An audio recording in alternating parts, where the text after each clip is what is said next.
My name is Rachel Yifrah. I was born in England, in Manchester.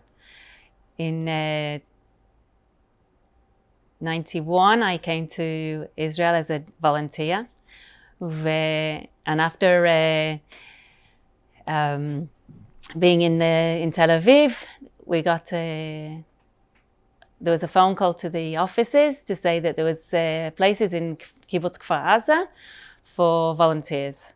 So 6 of us traveled down to Kfar to be volunteers on the Kibbutz. My idea at the beginning was to be on the Kibbutz for 6 months to a year. But within a few weeks of arriving, I met Arya. And after time we became friends, and we decided after a year that I was going to go back to England, and we were going to split up because I wasn't Jewish. A few months afterwards, he came to visit me in England. It was my mum and dad's 25th wedding anniversary, and we decided that we were going to get married. I was going to come back, and we were going to live on the kibbutz together and build our life in Kibbutz Kfar. Came back, and we started our life. We had 4 children there. In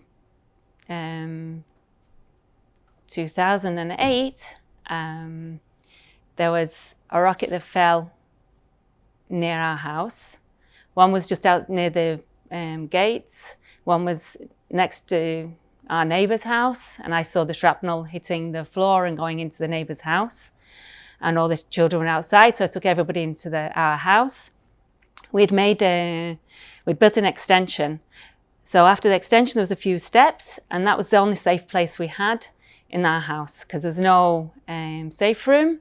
It was just a place where there was concrete and there was no windows. So I stayed there with the kids. We started phoning parents and saying that they were with us, and they slowly came to get them.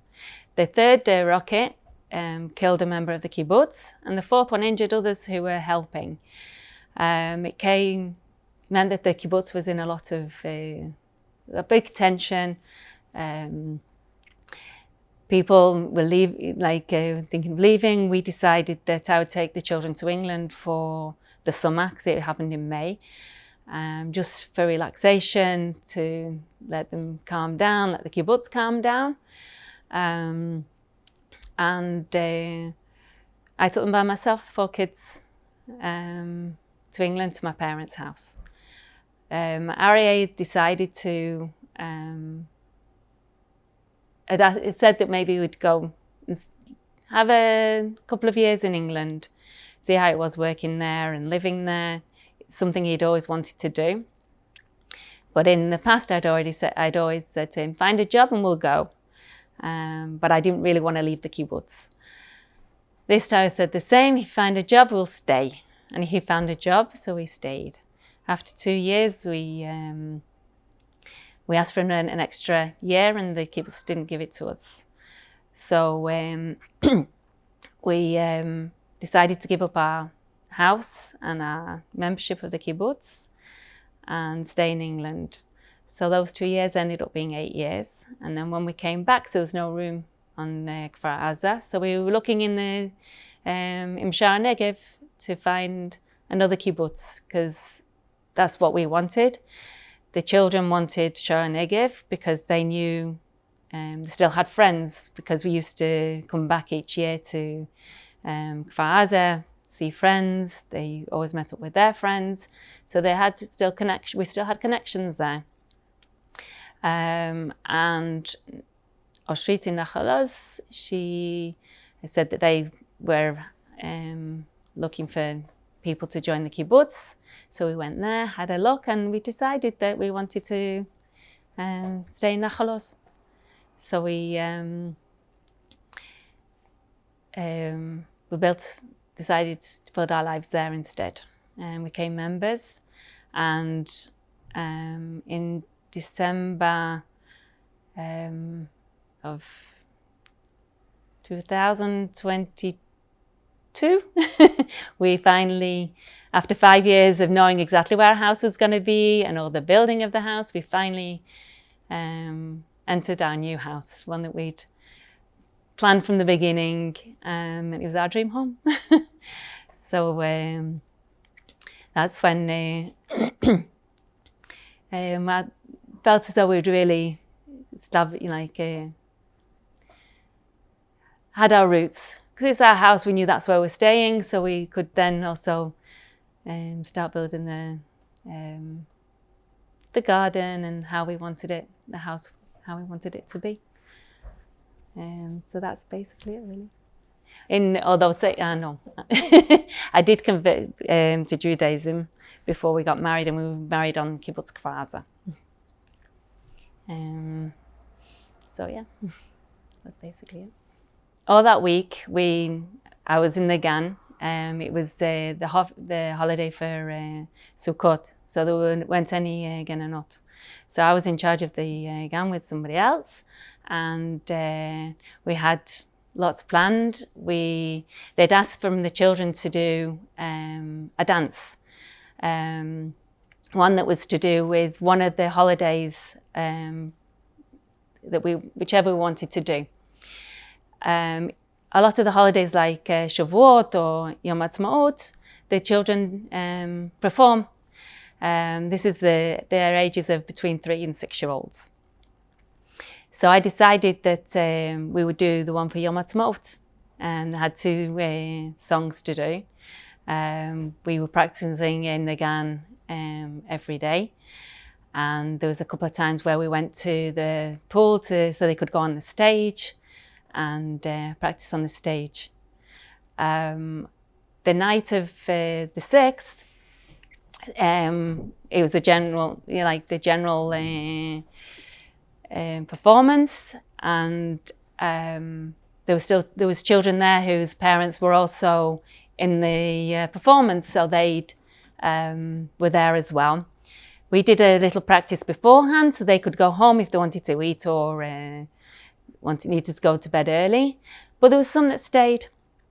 And when it came to our part, the children also went onto the stage and enjoyed themselves. They really were dancing and performing. I was also in one of the dances as well with the pair dancing. So I was there also coming up to the night, preparing for that. So I was very much involved in the performance side of things. When it finished, I went back to a friend's house. It was a family of friends where we all met together in the sukkah, and had a really nice time talking and remembering, and it was a really nice evening before I actually went home finally late on. Do you want me to carry on with the day? Yes. At about 6:20 we woke up, and we could hear a lot of noise outside. Where we live, we're in the new neighbourhood, and at the very far end, we don't always hear the alerts. I normally get them on my phone, but because of all the internet that wasn't working, the alerts weren't working, we didn't hear any of the red alerts. We went outside to see, if it was nearby, where we could hear it, and we could tell that it was from there was a lot of shooting going on in the army base. You can tell where the direction. I'm used to hearing things when I was in the Meshikiladim as well. You could hear when I work with the animals, you can always hear things going on in the army. So you get a sense of where it's coming from. Then we saw the rockets going at the side, one after the other. Because Sarah's son, who was in the army, was in his room, and we knew we didn't have a phone, Arya and I had the club car from work, he said, I'm going to go and get him. So he turned round to go towards the club car and he said, there's terrorists outside the fence. So I said, what do you mean there's terrorists outside the fence? There's people there, but how can you tell they're terrorists? He said, they're terrorists.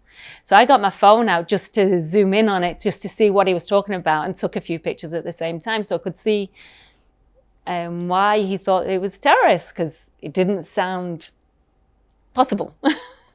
So we saw them, they were on motorbikes and they came from the side of the cow sheds, and then also from the other side, from the front of the kibbutz. And they met on the corner, they spoke, then they all came back towards the back gate, which is opposite our house. We can see it from where we live. And then we saw them coming in, and that's when we knew that we had to go into the house, go into the safe room. We'd not opened our shutters, so there was some shutters which were slightly open, but not fully. We quickly shut everything down. We locked all the doors and went into the safe room. Minutes after going into the safe room, the electricity went out. So when you're in the safe room and there's no electricity and lights on, it is pitch black. You can't even see your hands in front of you. We knew we had our phones, we could use a torch, but we didn't know how long it would be for, because it didn't, normally if the generators kick in and it's only for a few minutes, we could tell that it's not happening. So very soon after this, we started to hear shooting outside the house. And because it was so close, and I thought, and we knew that it was the people who came into the house because it was so quickly afterwards, that I decided to take a video. You can't see anything on the video because it was pitch black, but you could hear them. You could hear them shouting. You could hear, first of all, bullets from a handgun, and then after a few minutes, it was just showering of whatever guns they had, one after the other. Very terrifying to hear it, especially when they're pitch black and all you've got between you and them is the metal shutters with the windows. Our daughter, Jen, who'd come over from England, so was with us, for some reason, a few days before, she decided to close the metal shutters. So they were already closed. She doesn't even know why she decided to do it, but she felt happy to do it, so she did, because that's where she was sleeping. So that had already been done. So we didn't need to worry about that. They were already closed. The time went on, hour after hour. At the beginning, Jen was counting down the hours, how long we'd been in there, how long we could hear the shooting going on, because it was basically near enough non-stop, hour after hour, about 7 hours. We didn't even know who they were shooting at. We didn't know what was around. I didn't have internet from before 6:30 in the morning. When I tried to send Arya the photographs of that I'd taken, I couldn't send them, or I didn't have internet outside the house.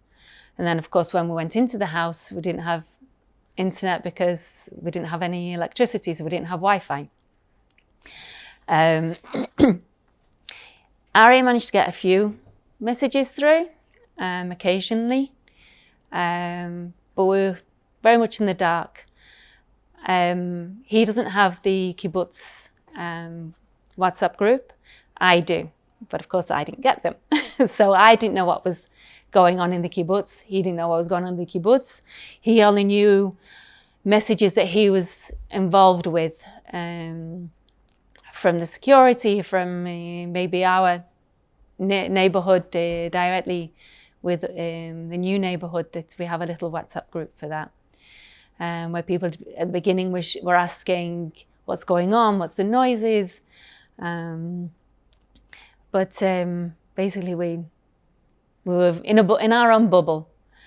We thought it was just at our side of the kibbutz. We didn't know it was on the whole of the kibbutz. But then quite quickly, we got a phone call from Yael that he was saying that they were getting shot at. So Arya just said to him, find a place, lie down, don't move. He did tell us that he didn't have much battery on his phone. So we were prepared that if we couldn't get hold of him, that it could be that he didn't have any more battery. The hours went past. We were worried about Sarah in his room. We were worried about Yael, what was happening with him, where he was, how he was going to get out of his situation. But we didn't know, fortunately, we didn't know the numbers which were involved. I think if we knew the numbers involved, it would have been even harder. But Arie tried to keep in contact with him as much as possible in WhatsApp, but we didn't really hear anything from him. There was one time when Arie phoned and he said, I can't speak to you. I'm under a tree, but they're here next to me. And I think that's sort of the last time I really remember knowing anything about what was going on with him until he phoned us when he'd managed to get to Netivot. With Sal, there was one point where Arie got a WhatsApp from the security, and a friend of his had managed to get to his first thing in the morning, which we found out later on. And he told his sister that there was Hamas in Sarah's room. So then there was messages being sent for them to get help. I think I blocked that out. Everything was going on with us, everything. We didn't know the size of it, but I think I blocked things out until we were more aware of everyone was fine, and that we could carry on. We managed to get out of when there was a little bit of silence in the next to the house outside. We managed to go to the toilet. There was one time where we managed to get cold meat from the night before to be able to eat something. It was Arie checked the one in the house, brushed it out, rushed back in, everything as quickly as we could. And basically we were sat just knowing what was outside our house, what was with Yael, and occasionally other things. Arie got lots of phone calls from family.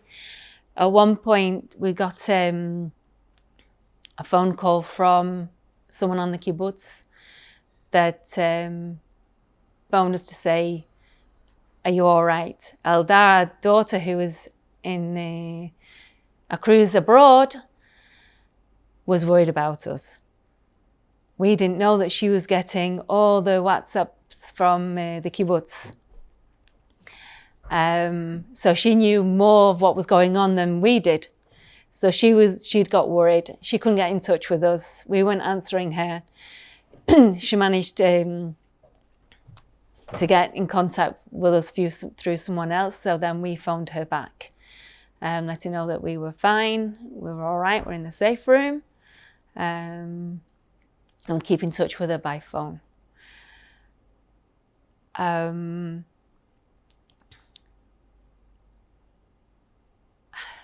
I don't know what sort of times certain things arrived, but about 3 o'clock, the army came to our house. Because everything was locked up, they broke our front door and the window next to our front door, and were able to get in. We also had a dog with us in the safe room too. She didn't want to go to the toilet. She was quiet. The first time she barked was when the army broke the window. So she had all her tensions as well, and she's got all her problems now as well. She's also under stress now. But they told us we could get food, we can get things. They were just checking on us to make sure that we were all right. I did go outside because of all the noise that had been going on with the firing. I wanted to see if our house was okay. I didn't get very far until I was still on next to the French windows when I saw 2 bodies. I thought, okay, I understand a bit more what's been going on, and I went back into the house. I managed to make a few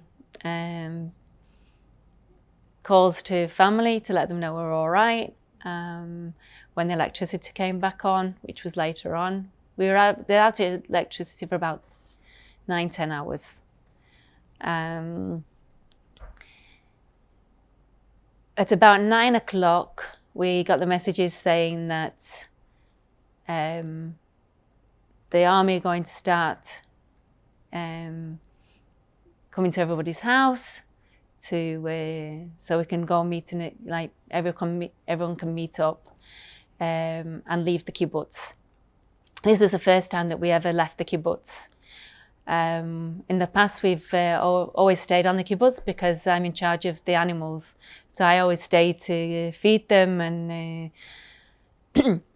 look after them. So even when there's been the Tzeva Adom, we've stayed. So this is the first time we've ever had to leave the kibbutz. We understood that we had 5 minutes, 10 minutes to get close together.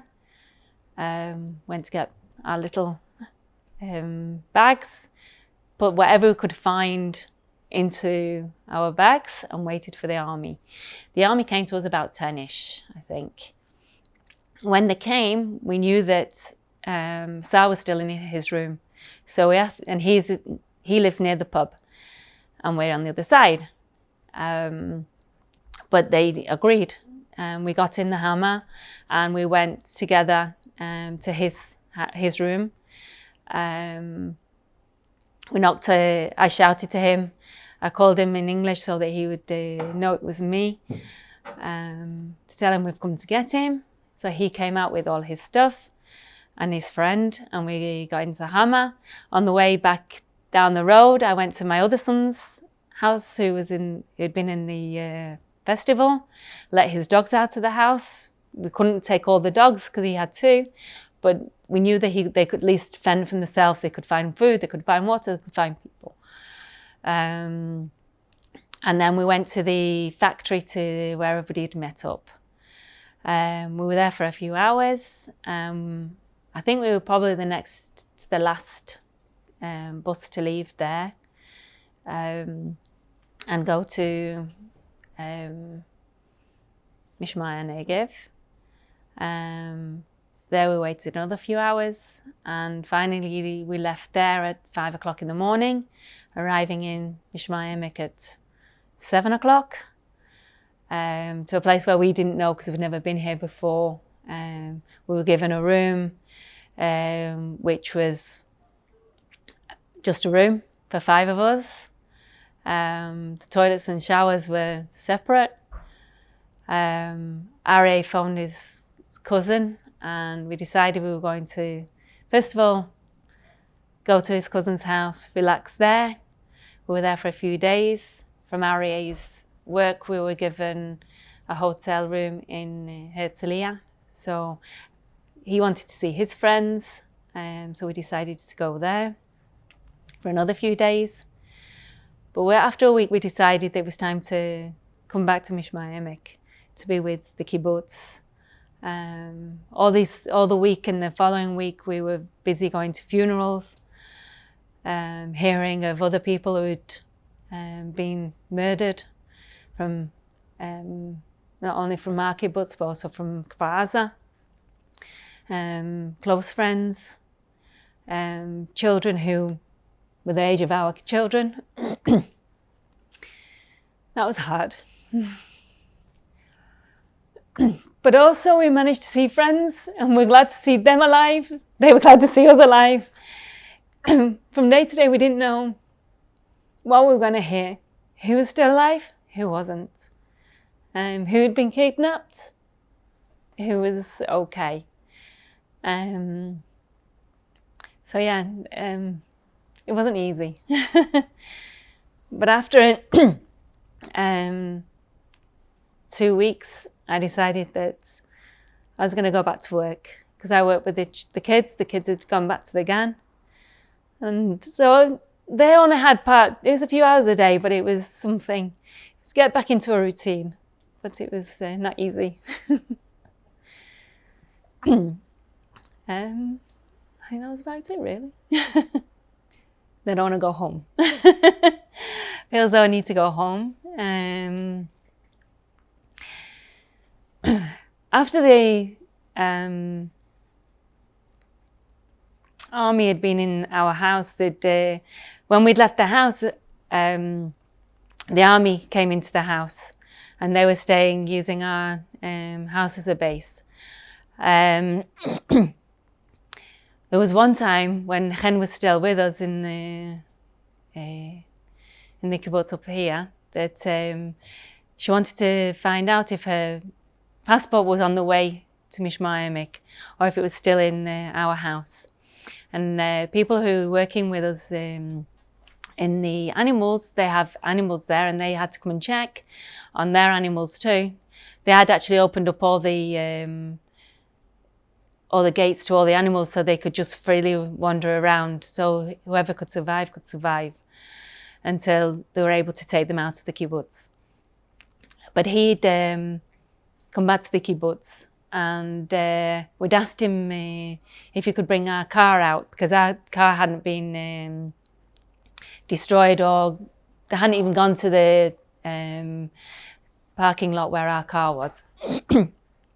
So he went into our house, and all the army was there. And so he had to find the keys. And then we asked him to check in the safe room if Chen's passport was there. But there was this bag next to the island in the kitchen, a plastic bag.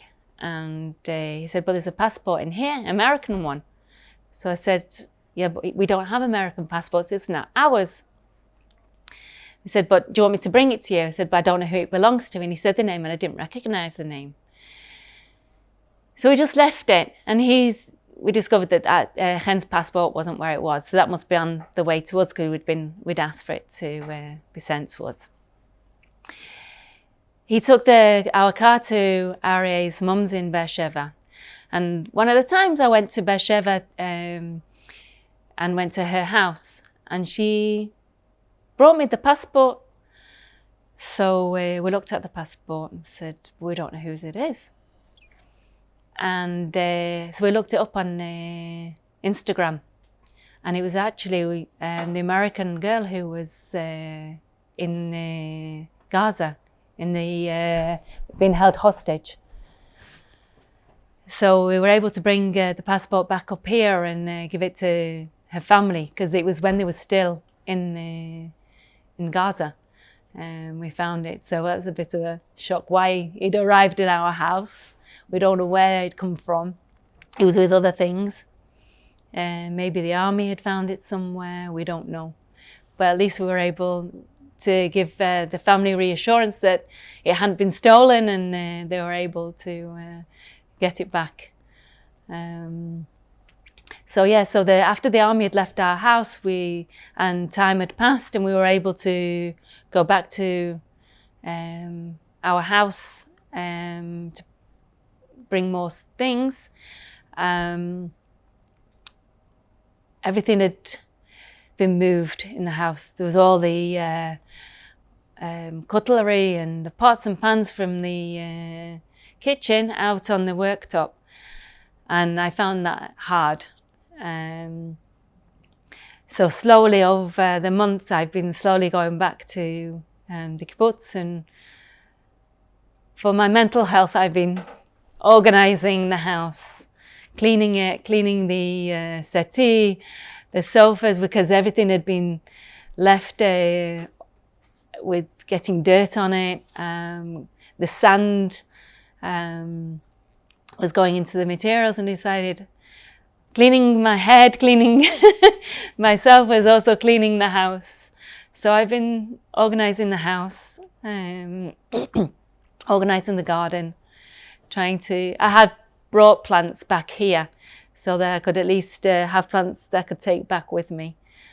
But I've been trying to get organisation there, so then when we're ready to go back, it's to live our life and not to start cleaning and sorting and organising. So the organising of the house and the garden is also organising my head. So we're in a better place, apart from not being able to go home. But also a part of not being able to go back is because of my work. So where the kids are, I'm there. So it's waiting for the next stage to arrive, the next stage to where we'll be working and living, and yeah, so waiting. Try to, yeah.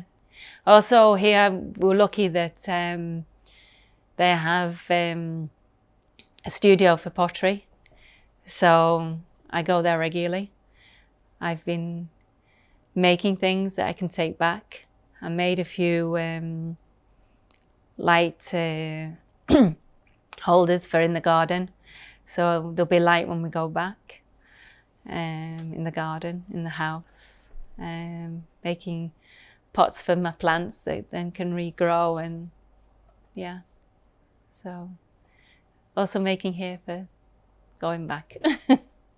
Because one, I felt very much in a bubble. I didn't have any connections to the outside world. Only when we got our electricity back, and I got 1,200 messages from Nachal Oz, that was overwhelming. Lots of things were overwhelming, I think. Also, during the day, it's a lot of hours in the dark. What can you do in the dark?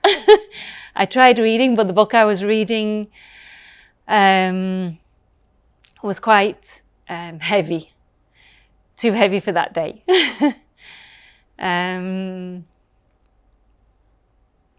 Try to play games, but also you can't be on the phone much when you don't have electricity. You don't know when you're going to get the electricity back. I didn't have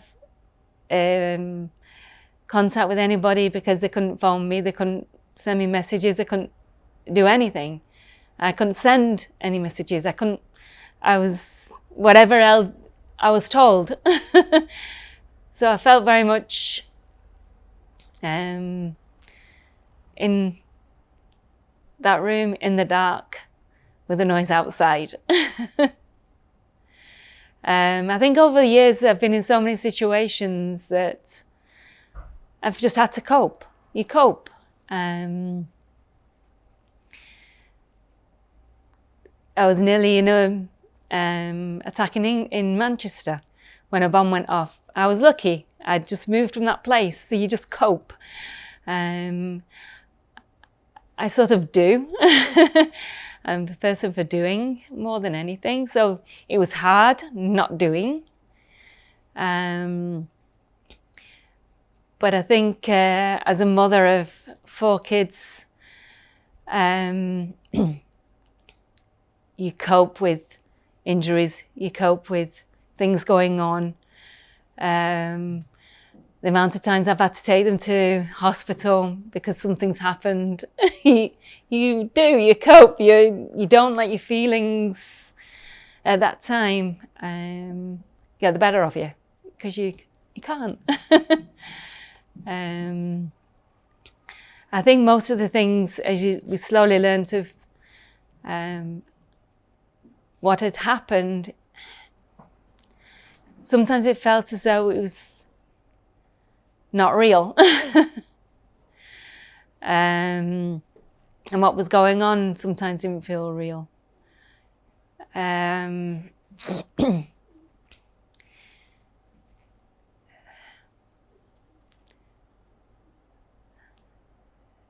think it was just coping with also having to hear of so many deaths, that if you didn't cope with it,